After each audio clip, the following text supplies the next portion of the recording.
ये भी यज्ञों में बहुत ही इम्पॉर्टेंट है कि साम कैसे गाया जा रहा है। साम को कौन लोग गाएंगे? हर कोई तो नहीं गा सकता, जिसने सीखा वही गाएगा, लेकिन वो कौन लोग गाएंगे? जैसे मैंने बताया कि सामवेद में मुख्य प्रमुख जो गाने वाला था उसको उद्गाता कहा जाता था, और उसी के नाम से ये उद्गात्री वर्ग भी था। साम हमेशा कोरस सिंगिंग, यानी कि कोरस कहते हैं ग्रुप सिंगिंग, ग्रुप में गाया जाता था। तो ग्रुप में गाए जाने वाले 4 ऋत्विजों में से 3 ऋत्विज गाते थे। 3 कौन थे? एक था उद्गाता, एक उसका सहयोगी था प्रस्तोता, एक था प्रतिहर्ता, और चौथा सुब्रमण्यम था, जो कि गाने में हिस्सा नहीं लेता था, वो अलग से उसके लिए निर्धारित थे। लेकिन साम जो 3 लोग ये मिल करके गाते थे। तो सबसे पहले ओंकार का गान होता था, और इन एक साम को कहाँ कैसे डिवाइड करना है, तो उस साम को डिवाइड करने के लिए भी रूल थे कि कौन सा पोर्शन किसने गाना है, कौन सा पोर्शन किसने गाना है, और फिर कैसे स्टार्ट करना है और कैसे उसको विराम अंत उसका कैसे करना है। इसको अगर आप ग्रुप सॉन्ग की आज जो कंपोजिशन है उसके अनुसार समझें तो ज़्यादा आसान होगा। जैसे आज कोई ग्रुप सॉन्ग करते हैं तो शुरुआत में कभी हमिंग की जाती है ना, कभी कोई अनर्थक शब्द री री री ला ला ला इस तरह से बोला जाता है, और फिर ये सब लोग बोलते हैं। उसके बाद फिर कोई एक लोग बोलते हैं, फिर कोई 2 बोलते हैं, फिर मिल कर के आके ग्रुप में मिलते। तो ये एक तरीका सामगान के, जो आज ग्रुप सॉन्ग का हमारा कंसेप्ट है, वो सामगान का ही कंसेप्ट है कि यज्ञों में जो साम गाए जाते थे उसको 3 लोग मिल करके उच्चारण करते थे। और सबसे पहले तो उन जो अलग अलग विभाग का जो उच्चारण करते थे वो उसकी भक्ति कहलाता था। तो साम की भक्ति, भक्ति मतलब डिवीजन, कि साम के मुख्य रूप से 5 हिस्से होते थे, 5 विभाग होते थे।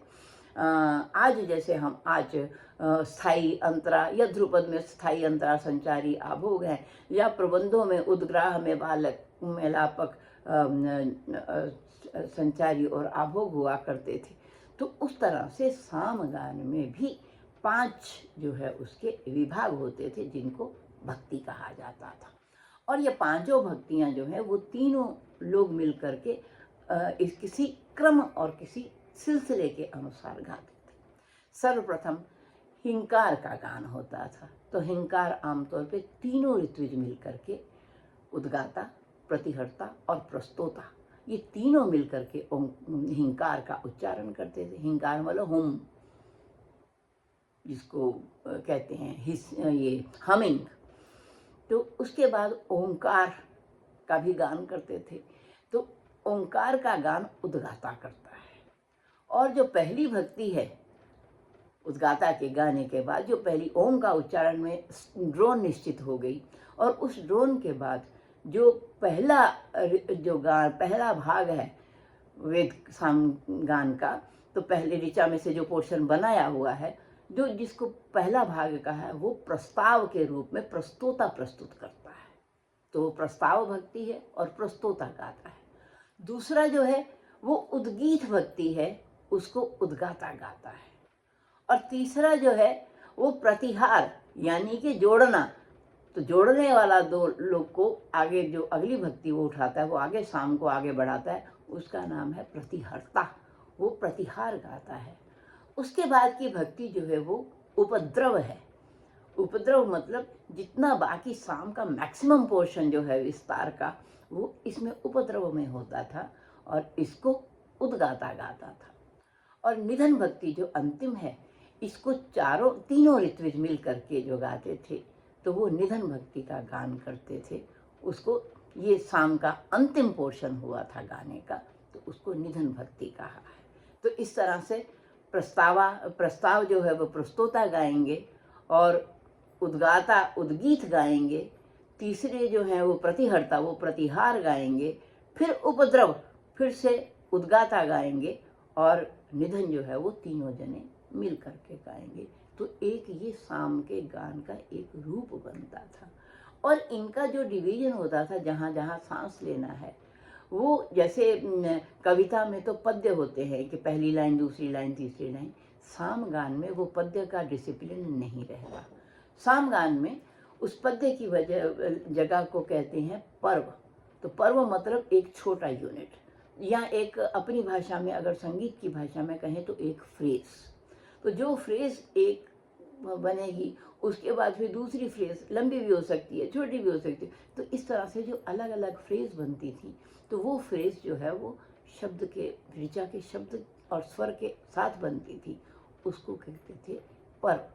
तो एक शाम में 5 पर्व भी हो सकते हैं, एक शाम में 6 पर्व भी हो सकते हैं, एक शाम में यहाँ तक कि 18 पर्व का भी शाम जो है वो उपलब्ध होता है एक गान। तो इस तरह से बड़ा सिस्टमेटिक गान वो था। तो दूसरों की समझ में तो आना नहीं है, क्योंकि ये गान की ही जिसको ट्रेनिंग मिली हुई है वही इसको गा पाएगा। दूसरे के लिए तो सब एक जैसा ही दिखता है। जैसे क्लासिकल का कोई सिंगर आज गाएगा तो सामान्य आदमी उसमें से क्या समझेगा, वो तो कहेगा यूं ही पता नहीं क्या किए चला जा रहा है। तो इसी तरह से साम गान जो थे वो ग्रुप में गाए जाते तो इंटरेस्टिंग भी होता था, इसका प्रभाव भी अधिक पड़ता था। और क्योंकि डिवीजन में, ग्रुप में है तो चौकस भी रहना पड़ता था कि मेरी बारी है और मेरी बारी है, इस तरह से भी उसका एक व्यवहार था। तो ये एक गाने का तरीका था। अगर हम बाद के संगीत में, क्योंकि जो संगीत शास्त्र है वही संगीत कला को आगे बढ़ाने वाला होता है। तो जो शास्त्र के नियम एक बार बन जाते हैं वो शाश्वत नियम होते हैं। उसको हम आगामी पीढ़ियों में अगर देखते हैं तो वही नियम कई बार नाम बदल के, कई बार क्रम बदल के, कई बार कम और अधिक संख्या में प्रचलित रहते हैं। अब यही शाम की भक्तियाँ हमें प्रबंध में भी मिलती हैं। अब यही शाम की भक्तियाँ ध्रुपद में स्थाई, अंतरा, संचारी और आभोग, ये क्या है? ये प्रस्ताव हो गया स्थाई, अंतरा हो गया प्रतिहार। अंतरा कहते दो को जोड़ने वाला, अंतरा अंतिम पोर्शन नहीं होता। तो अंतरा हो गया दो को जोड़ने वाला, ये हो गया प्रतिभार। उद्गीत, उद्गाता जहाँ उठा के लेके जाता है गीत को। तो इसी तरह से उपद्रव जो संचारी है, जो मैक्सिमम पोर्शन गाने वाला है वो संचारी है, और बाद में निधन जो कि अंतिम पोर्शन उसका है। तो ये जो है ये ध्रुपद गायन में भी हमें दिखाई देता है, स्थाई, अंतरा, संचारी, अभोग, है ना। तो इस तरह से एक गान को किस तरह गाया जाएगा, ये साम गान का असली रूप है, जो कि साम के आर्चिक से संबंधित है, आर्चिक के बिना नहीं है, लेकिन साम गान का अपने तरह का लिटरेचर है, अपने तरह का उसका एक नोटेशन सहित जो ग्रंथ हमें मिलते हैं वो गान ग्रंथ मिलते हैं। इसलिए अध्येताओं को आज के इस भाषण में मुझे यही कहना है कि सामवेद को और साम गान को समग्र रूप से जानिए। आर्चिक जो है उसकी कविता है और गान उसका असली जो रूप है वो गान है। तो साम गान की सब लोग हम अभ्यास करें, अध्ययन करें, यही हमारे संगीत का आधार है। और सबसे बड़ी बात है कि ये आध्यात्मिक, ये भक्ति परक होता था। तो जो हमारा संगीत भक्ति की भावना से प्रारंभ हुआ, अध्यात्म की भावना से प्रारंभ होगा। भले एंटरटेनमेंट लोगों के लिए होता होगा, लेकिन हमारा शास्त्रीय संगीत और हमारा जो शाश्वत संगीत है वो भक्ति परक ही है, अध्यात्म परक ही है। तो श्री सामवेदाय नमः। इसी के साथ मैं अपनी वाणी को विराम देती हूँ।